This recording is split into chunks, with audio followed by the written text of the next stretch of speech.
제가 우리 교회 부임한 지 3개월이 좀 지났습니다. 정말 뜨거운 마음으로 달려왔고 또 우리 성도님들 많은 분들을 이렇게 저렇게 대할 때 제가 성격이 좀 많이 급해요.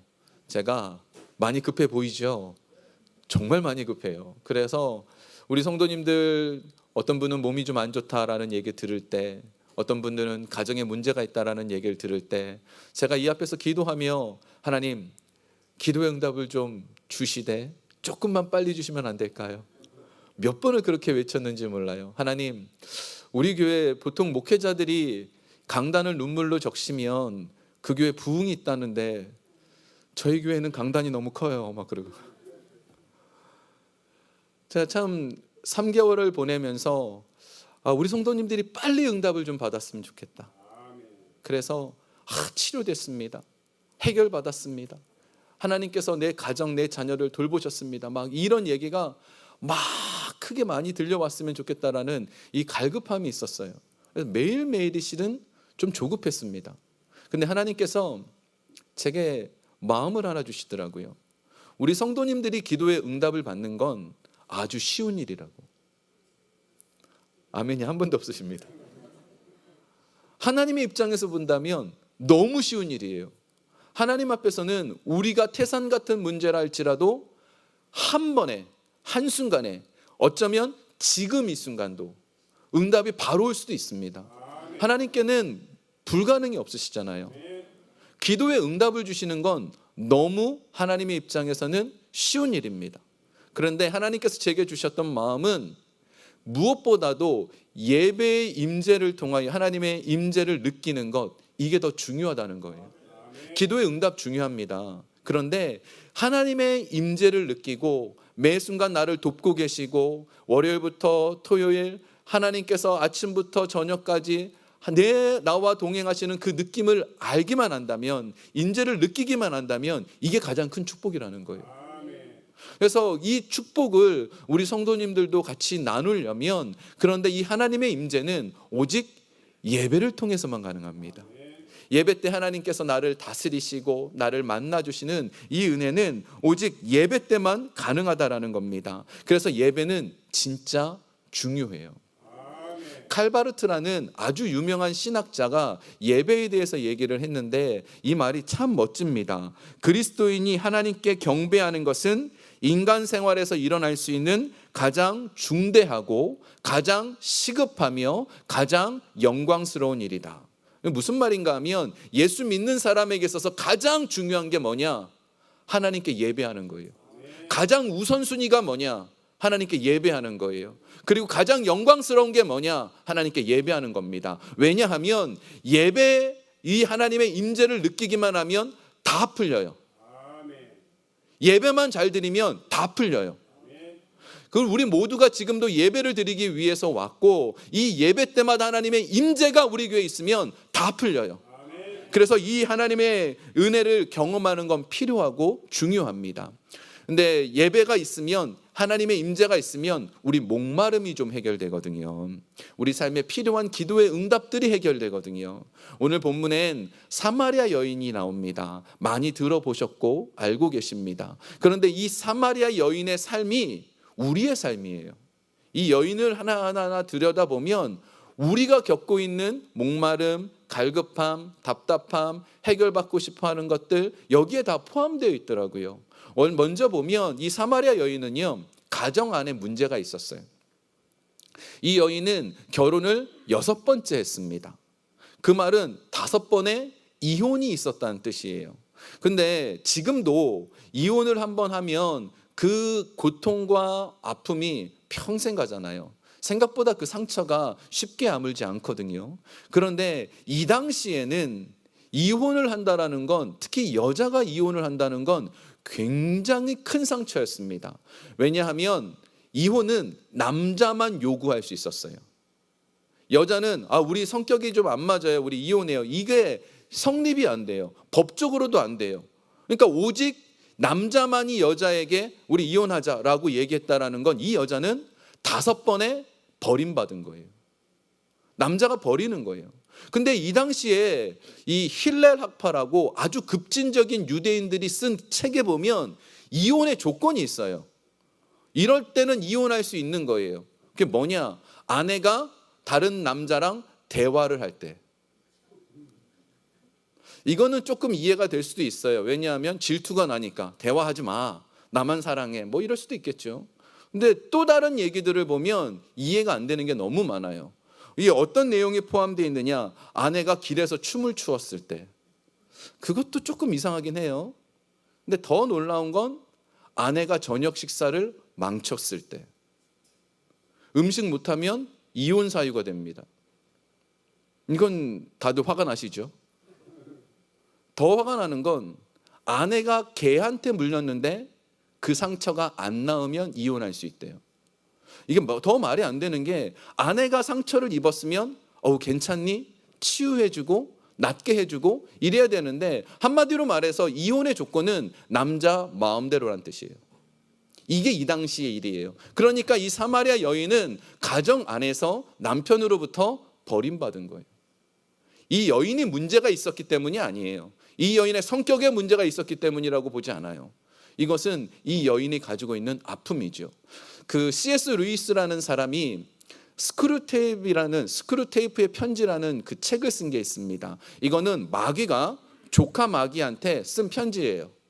그래서 어떤 식으로 돼 있냐면 마귀는 야, 너 이런 식으로 해. 그러면 그리스도인은 무너질 거야. 이러면서 쓴 그 글이에요. 거기에 보면 이 조카 마귀한테 이 삼촌 마귀가 뭐라고 가르쳐 주냐면 가정 안에서 남편이 수고하고 막 왔을 때 수고했다, 너 고생했다 이 말하지 말게 하라고.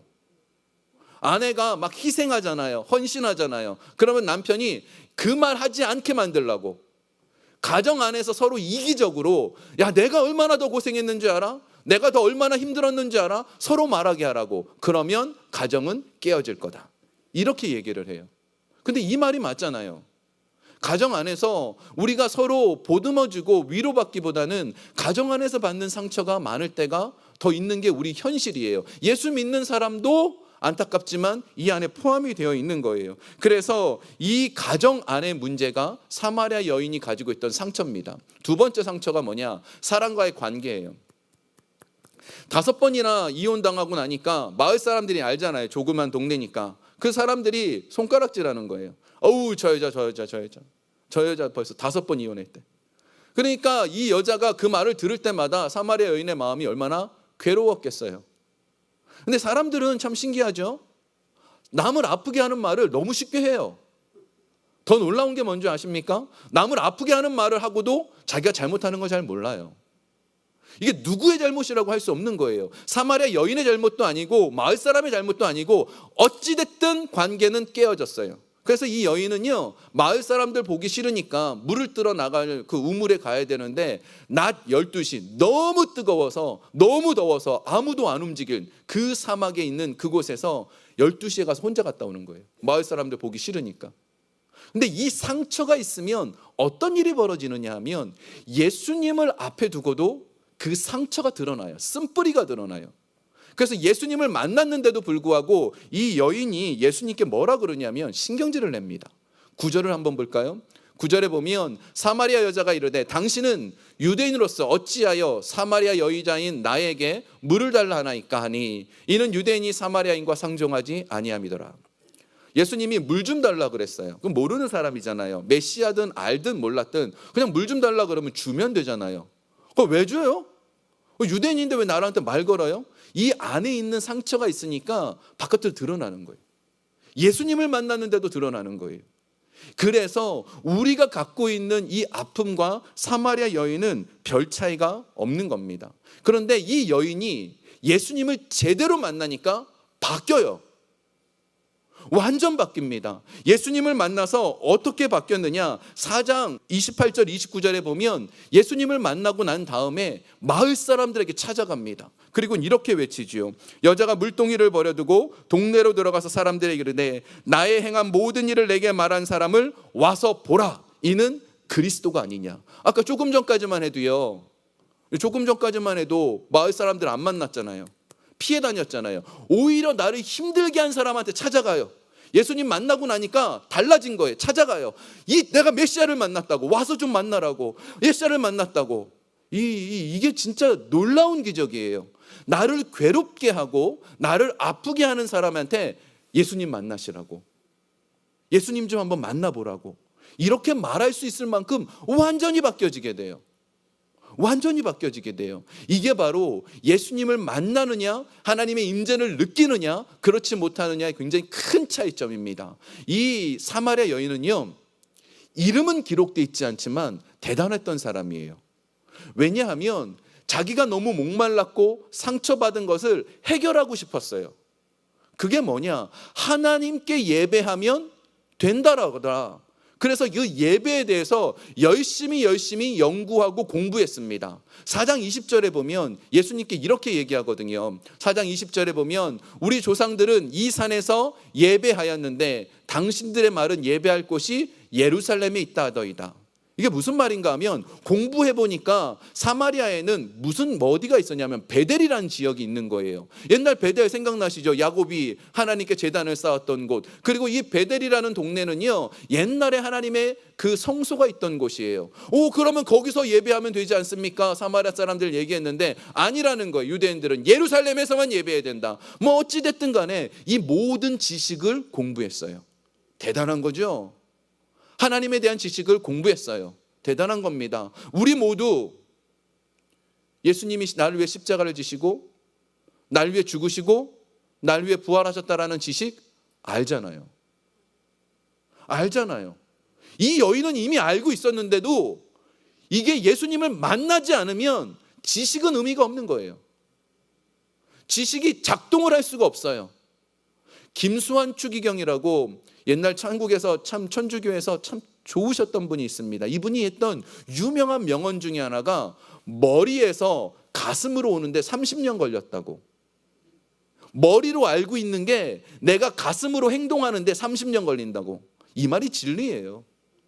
아는 것과 실제로 예수님을 만나는 것, 이거는 정말 다른 일이거든요. 그래서 예수님을 만나는 것, 이것이 필요하고 예수님을 만나기 위해서는 예배가 중요합니다.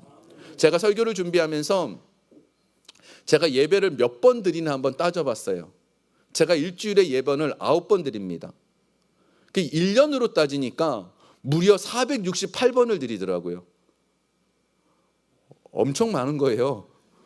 468번을 지금 예배를 드리고 있는데, 제가 그러면서 회개된 게 468번 중에 나는 하나님의 임재를 몇 번이나 느꼈지? 이게 지금 제 고민이 된 거예요. 근데 저는 늘 느껴요. 저 문을 나갈 때 하나님이 나를 만져주셨어. 오늘 하나님 역사하셨어. 막 이 감정이 468번 중에 몇 번이나 있느냐, 이게 중요한 거예요. 예배에 오는 게 중요한 게 아니에요. 나 오늘 468번 드렸다라는 게 중요한 게 아니고 그 얼마나 많은 하나님의 임재를 느꼈느냐가 중요한 거예요. 우리도 마찬가지죠. 여러분들 중에는 468번 드리는 분 계세요. 저랑 똑같이 새벽 예배 다 드리시지요. 수요 예배 드리시고 금요 예배 드리시고 주일 예배 드리시고 어떨 땐 특별 행사 있으면 따로 또 드리시죠. 오히려 더 많을 수도 있어요. 그죠? 그런데 중요한 건 하나님을 만나느냐 안 만나느냐. 지식 말고 내 가슴, 이게 더 중요합니다. 자, 그런데 하나님을 만나려면 오늘 예수님 가르쳐 주십니다. 어떻게 예배 속에서 하나님을 만나는가? 우리 4장 24절입니다. 함께 좀 읽어보겠습니다. 큰 소리로 읽겠습니다. 시작. 하나님을 영과 진리로 예배할지니라. 많이 들어보셨죠? 하나님을 예배할 때 어떻게 하라고요? 영과 진리로. 이 옛날 성경에 보면 이 말이 신령과 진정으로라고 돼 있어요. 그래가지고 저는 어렸을 때부터 신령과 진정으로 정말 열심히 마음을 다해서 최선을 다해서 정성을 다해서 이렇게 예배해야 된다라고 생각했어요. 근데 헬라어 원어는 다릅니다. 뜻이. 헬라어 원어는요, 영과 진리로라는 말이, 신령과 진정으로라는 말이 성령과 진리로라는 뜻이에요. 영어 성경을 보면 이게 훨씬 더 와닿습니다. 4장 23절을 영어 성경에 보면 God is a spirit, 되게 중요해요. 하나님이 영이시다라는 이 말, spirit이라고 되어 있죠. And his worshiper was to worship in spirit and in trust. 이게 되게 중요해요. 여기 보면 in spirit이라고 되어 있죠. 이 spirit이 아까 말씀드렸죠. God is spirit이니까 성령님이에요. Holy Spirit이에요. 그리고 in trust, 진리가 뭐죠? 진리는 오직 예수 그리스도. 진리는 누구십니까? 예수 그리스도. 인이라고 돼 있지요. 성령님 안에서, 예수님 안에서 드려야 만나는 거예요. 그러니까 영과 진리로라는 뜻은 내가 열심히 노력해서 최선을 다하자 이 뜻이 아니고요. 성령님이 나에게 임재하셔야 돼요. 예수님이 내 마음에 오셔야 돼요. 그래야 이 사마리아 여인처럼 바뀌어지는 거예요. 그래서 우리 모든 성도님들이 동일하게 하시는 게 있어요. 교회에 오시면 제일 먼저 다 눈 감습니다. 그리고 기도합니다. 하나님 일주일 동안 지켜주셔서 너무 감사해요. 오늘 예배 은혜 주세요. 그러잖아요. 그때 한 가지 기도 더 하십시오. 주님, 오늘 예배를 통하여 성령님 내게 in spirit 내 안에 들어와 주십시오. 성령님 예수님께서 내 안에 들어와 주십시오. 기대하는 거예요. 기대하면 하나님 역사해 주세요. 기대하고 사모하면 만나 주세요. 제가 초등학교 4학년 때요, 저는 산타클로스가 없는 걸 그때 알았어요. 어렸을 때 알았어요. 근데 산타클로스가 없음에도 불구하고 12월 달부터 저희는 그때 절에 다녔거든요. 근데 산타클로스한테 이렇게 붙여놨어요. 뭘 갖고 싶습니다. 근데 누구 보라고 하는 걸까요? 어머니 아버지 보라고. 그거 붙여놨어요. 그런데 그 다음날 없어졌더라고요. 또 붙여놨습니다. 똑같은 거. 산타클로스 할아버지, 자, 저는 뭐가 갖고 싶어요? 붙여놨어요. 며칠 되니까 아예 그걸 안 해도 괜찮겠더라고요. 왜요? 이젠 충분히 아셨으니까. 그리고는 사주셨어요. 그때 느꼈습니다. 졸르면 된다. 원하면 얻는다. 근데 이게 성경적이에요.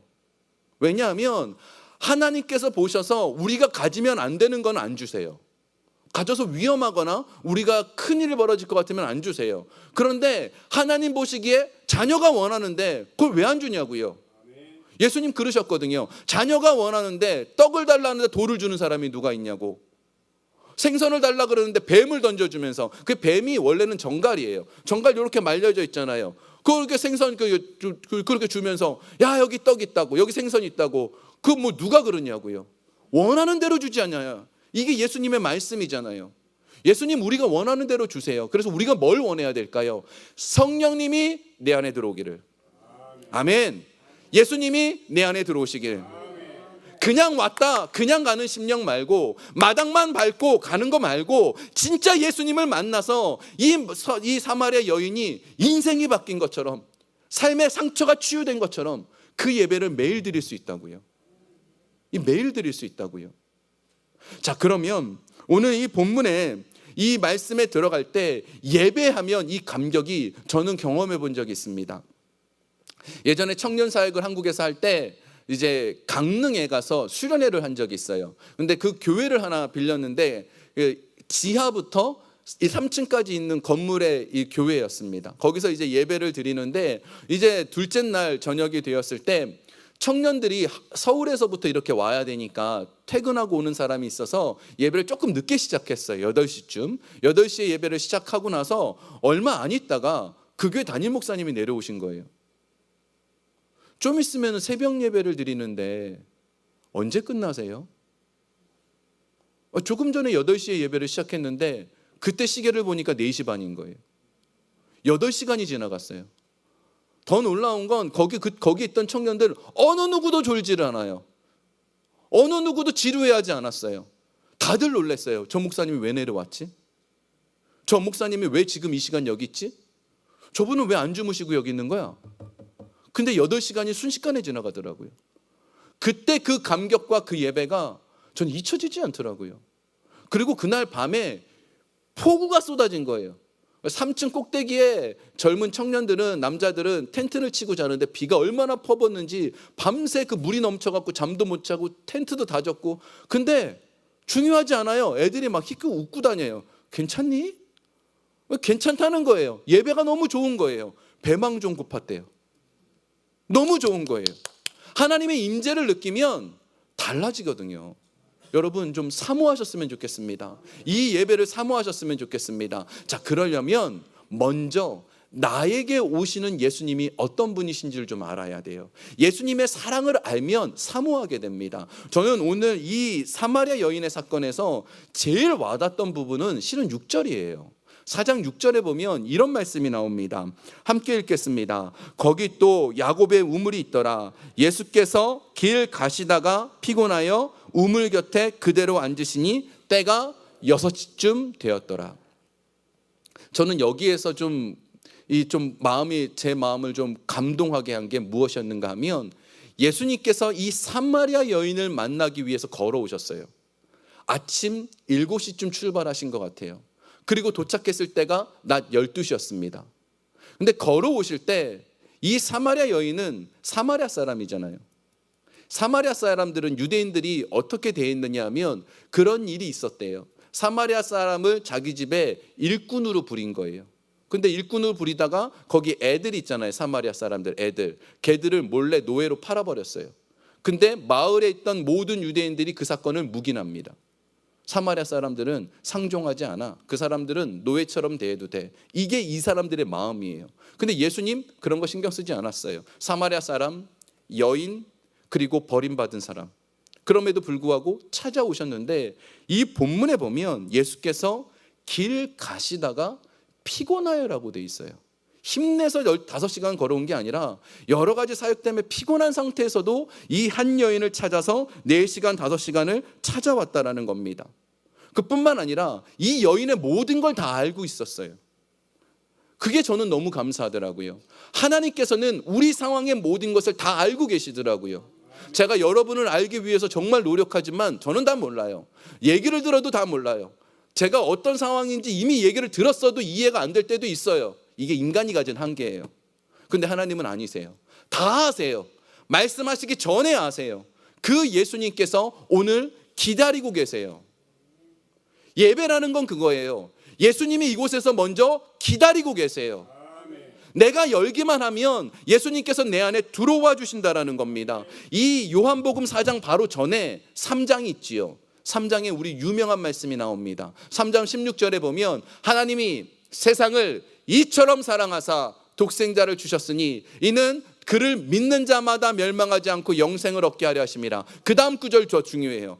하나님이 그 아들을 세상에 보내신 것은 뭐라고요? 세상을 심판하려 하심이 아니요 그로 말미암아 세상이 구원을 받게 하려 하심이라. 예수님이 이 땅에 오신 이유, 예수님이 지금 이 순간 있는 이유는 너 지난주 잘못했지, 너 한번 혼나봐, 이게 예수님의 목적이 아니에요. 예수님은 우리를 살리고 싶으세요. 내가 하나님께 나가기만 하면, 내 마음을 열기만 하면, 예수님을 만나기만 하면 인생이 바뀌어지게 만들고 싶어요. 그게 뭐예요? 예배예요. 이 예배에 대한 기대감이 좀 있으셨으면 좋겠습니다. 그래서 이 예배를 통해서 하나님을 만나고 그러면 인생의 해결받는 그 은혜가 우리에게 주어집니다. 제가 이 얘기만 하고 설교를 마치려고 해요. 제가 초등부를 맡고 있을 때였어요.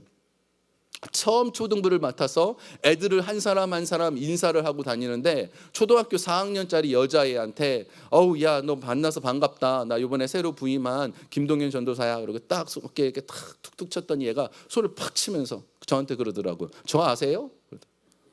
이 사춘기를 만난 것 같아요. 그래가지고 제가 아이고 얘가 또 사춘기가 왔나 보다, 저는 그 불쌍하게 여기고 이 아이와 함께 예배를 계속 드렸습니다. 그러다가 이 아이가 하나님을 만난 거예요. 성령 세례를 받았어요.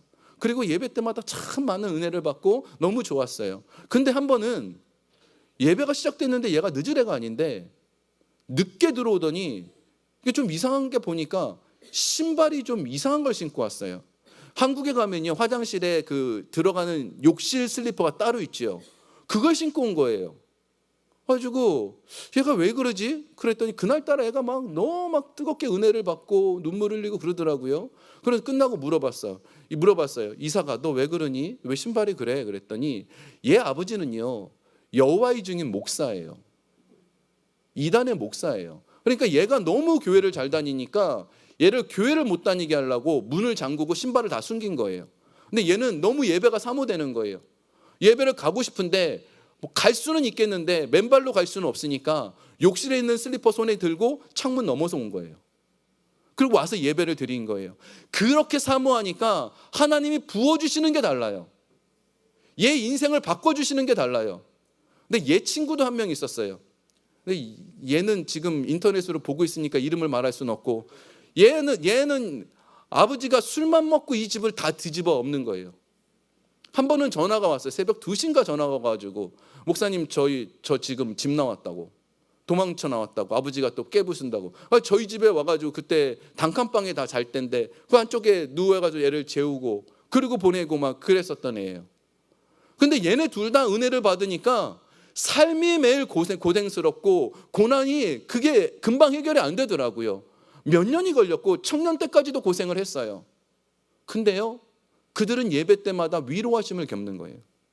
하나님이 만져주시니까, 임재를 느끼니까 얼굴이 너무 밝아요. 어느 누구도 고통이 있다라고 느껴지지 않아요. 예배는 이런 거예요. 하나님을 만나면 이런 거예요. 그냥 왔다가 그냥 가는 게 아니라 이런 거예요. 더 놀라운 건 이 이삭이라는 이 여자애가 청년이 됐어요. 제가 이제 교회를 다른 데로 갔는데 그 청년부 하고 있는데 수련회를 쫓아오고 싶다 그래서 오라고. 그래서 와서 예배를 수련회를 잘 드리는데 제가 마음속에서 이 친구가 성악을 하고 있었거든요. 야, 너 폐회 예배 때 마지막 날 특송을 한번 해라. 그게 참 좋을 것 같다. 제가 누구한테 뭔가 이렇게 이렇게 잘 안 해요. 근데 그 마음이 들어서 했어요. 근데 얘가 살짝 멈칫하더니 그렇게 하겠다 그러더라고요. 그리고 이제 폐회 예배 때 성악을 하고 하는데 찬양을 부르는데 목소리가 너무 예뻤어요. 그래서 참 은혜스럽다. 왜 하나님은 저희에게 이런 마음을 주셨나 생각했는데 얘가 성악이 끝나고는, 찬양이 끝나고는 안 들어가고 간증을 하나 해도 될까요? 그러는 거예요. 얘가 성악을 하는데 무대 공포증이 있어요. 그래서 신경안정제를 많이 먹지 않으면 무대에 올라가지를 못하는 거예요. 너무 무섭고 떨려서. 근데 수련회 오는데 신경안정제를 챙겨올 이유가 없잖아요. 자기가 이 앞에서 신경안정제를 안 먹고 노래 불러본 게 처음이라고, 찬양한 것도 처음이라고 그러더라고요. 근데 이 친구가, 제가 이제 오늘 설교를 준비하다가 이 친구 생각이 나서 요즘 얘는 어떻게 지내지 하고 이렇게 검색을 해봤어요. 그때 나오더라고요. 어떤 큰 교회에서 소프라노 안이삭 해가지고 노래를 부르고 있더라고요. 제가 보기엔 신경안정제 안 먹은 것 같아요. 그때 이후로 안 먹는다 그랬거든요. 안 먹는 것 같아요. 예배 때 하나님을 만나고 나니까요, 중간에 받았던 상처, 고민, 염려도 다시 또 치유되더라고요. 예배라는 게 이래요. 제가 이 예배를 위해서 정말 많은 노력을 하고 이 예배를 잘 드리기 위해서 정말 많이 수고하는 이유가, 이 예배에 여러분이 잘 하나님을 만나야 여러분의 일주일이 결정이 되거든요. 하나님을 한번 제대로 만나면 평생이 바뀌거든요. 그래서 이제 오늘 공동회의를 하고 이제 1년을 결산하고 새로운 시작하는 시점에 우리 교회가 어떻게 나가야 될까, 제가 고민했을 때 하나님이 주신 마음이 이거예요. 예배자가 되고, 우리 모두가 예배자가 되고 예배자들을 세워가는 교회가 되자. 전도하고 선교해서 자꾸 예배자들을 세워나가고 전 세계 예배자들, 하나님은 예배를 통해 만나는 사람들 만들어가자. 이게 제 마음에 소원이 생기더라고요. 여러분, 먼저 우리가 예배자가 돼야 돼요. 예배를 좀 사모하시고 예배 때마다 내 안에 있는 아픔을 하나님께 고백하면 예수님 이미 알고 계신 예수님께서 만나주셔서 예수님께서 우리의 인생에 큰 은혜를 주십니다. 이 은혜가 저와 여러분 가운데 있길 주의 이름으로 축원합니다.